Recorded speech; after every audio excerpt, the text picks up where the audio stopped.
Oke, sebelumnya Assalamualaikum warahmatullahi wabarakatuh. Perkenalkan, nama saya Rizky Fauzi. Di sini saya dari jurusan Teknik Mesin angkatan 2018 Universitas Sultan Ageng Tirtayasa dengan NPM 333111834. Nah, di sini saya akan membuat video sekaligus sharing ya tentang praktikum prestasi mesin yang ada di Fakultas Teknik, khususnya jurusan Teknik Mesin ya, Untirta, dengan modul motor bakar. Nah, untuk lebih jelasnya, saya akan menjelaskan teori yang pertama, yaitu tentang sejarah dan perkembangan motor bakar. Oke, masuk ke materi yang pertama, yaitu tentang sejarah dan perkembangan dari motor bakar.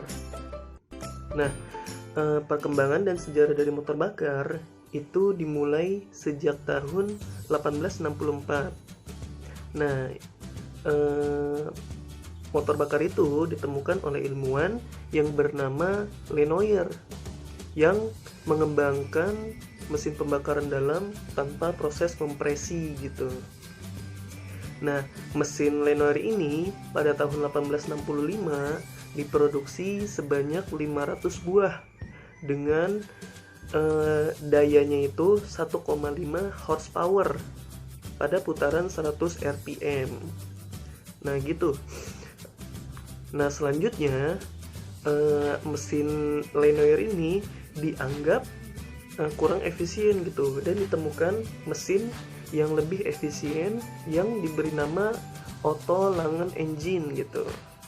Mesin ini terdiri dari piston yang dihubungkan dengan poros engkol, tetapi piston bergerak bebas secara vertikal pada proses ledakan dan tenaganya. Nah, selanjutnya penemuan mesin motor bakar itu ditemukan oleh Ing Felix Wankel gitu pada tahun 1951. Nah, menemukan motor bakar jenis rotari nih, Ing Felix Wankel itu.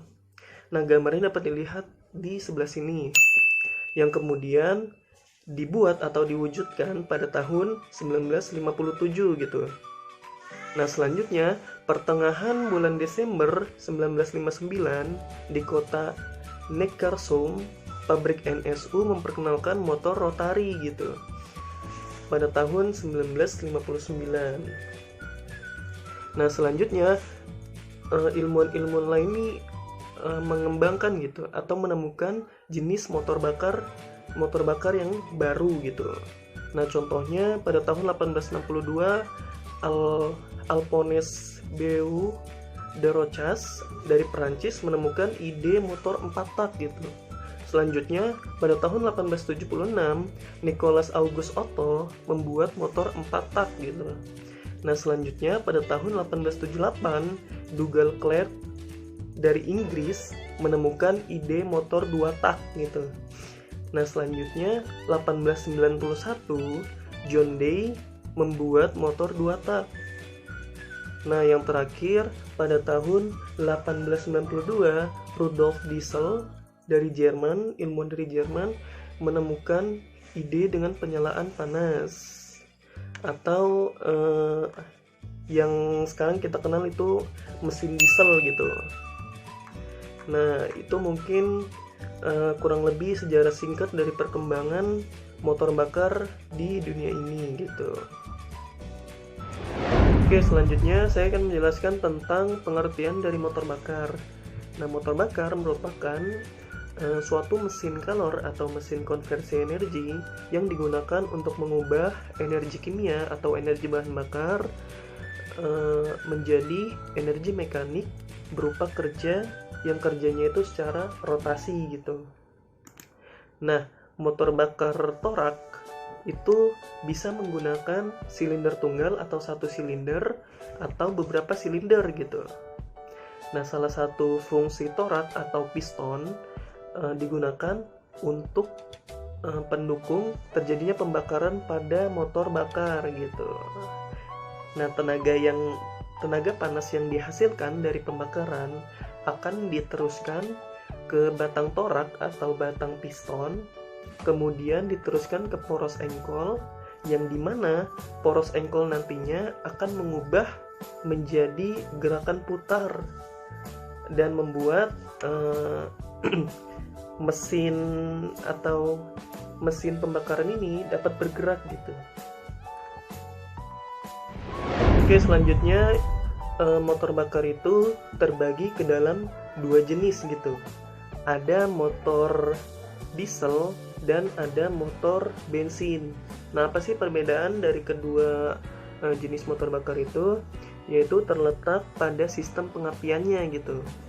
Nah, kalau motor bensin itu proses pengapiannya terjadi karena loncatan bunga api yang disebabkan oleh businya. Nah, antara pertemuan busi dengan piston gitu akan menghasilkan loncatan bunga api dan biasa disebut ignition engine gitu. Nah, sedangkan pada motor diesel sistem pengapiannya terjadi karena proses kompresinya yang sangat tinggi di dalam silinder gitu ya. Nah, kemudian terjadilah sistem pembakaran gitu pada motor diesel. Nah, itu biasa disebut compression ignition engine gitu kalau motor diesel. Oke, selanjutnya merupakan klasifikasi motor bakar menurut jumlah langkah kerja torak. Nah, ini ada dua tipe. Yang pertama ada motor 2 tak atau 2 langkah, dan yang kedua ada motor 4 tak atau 4 langkah.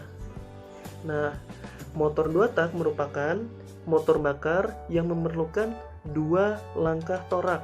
Di antaranya 1 kali langkah ke atas atau TMA, titik mati atas, dan 1 kali langkah ke bawah atau ke TMB, titik mati bawah, untuk memperoleh 1 kali usaha di ruang pembakaran. Nah, untuk prosesnya kayak gini nih, kayak gambar di sini. Nah, selanjutnya ada motor 4 tak atau 4 langkah. Nah, itu merupakan motor bakar yang memerlukan 4 kali langkah torak. Di antaranya 2 kali langkah ke atas atau TMA menuju TMA, titik mati atas, dan 2 kali langkah ke bawah atau 2 kali menuju TMB, titik mati bawah, untuk memperoleh 1 kali usaha di ruang pembakaran. Nah, untuk proses kerjanya seperti gambar berikut nih. Oke. Pada mesin 2 tak terdapat 2 saluran, yakni saluran intake dan saluran exhaust. Ketika piston bergerak ke atas, dinding piston menutup saluran exhaust. Dan di saat yang sama, terjadi pembesaran volume di ruang bawah piston. Akibatnya, campuran bensin dan udara terhisap masuk. Saat ini, ruang bawah piston sudah dipenuhi campuran udara dan bensin. Kemudian, ketika piston bergerak ke bawah, campuran udara di ruang bawah piston terdorong ke ruang atas piston melalui saluran transfer. Sehingga, saat ini ruang atas piston sudah dipenuhi campuran bensin dan udara. Ketika piston kembali bergerak ke atas, terjadi kompresi atau penekanan campuran udara dan bensin. Kompresi bertujuan untuk menaikkan tekanan dan temperatur campuran, supaya lebih mudah terbakar. Dan energi potensialnya juga lebih besar. Tapi di saat yang sama, terjadi pembesaran volume di ruang bawah piston. Dan saluran intake terbuka serta exhaust tertutup. Sehingga campuran udara dan bensin, terhisap ke dalam ruang bawah piston. Dengan kata lain, ini adalah langkah 1 yang terdiri dari langkah hisap dan kompresi. Lalu busi menyala, sehingga campuran udara yang sudah dikompresi di ruang atas piston, terbakar. Itu menghasilkan daya ekspansi yang mendorong piston ke bawah. Saat piston bergerak ke bawah, dinding piston menutup saluran intake. Sehingga piston kembali mendorong campuran udara dan bensin ke ruang atas piston. Di saat yang sama, saluran exhaust terbuka dan campuran udara dari saluran transfer, mendorong gas sisa pembakaran untuk keluar ke knalpot. Ini adalah langkah 2, yang terdiri dari langkah combustion dan langkah buang. Lalu kembali lagi ke langkah 1 dan siklusnya terus berulang.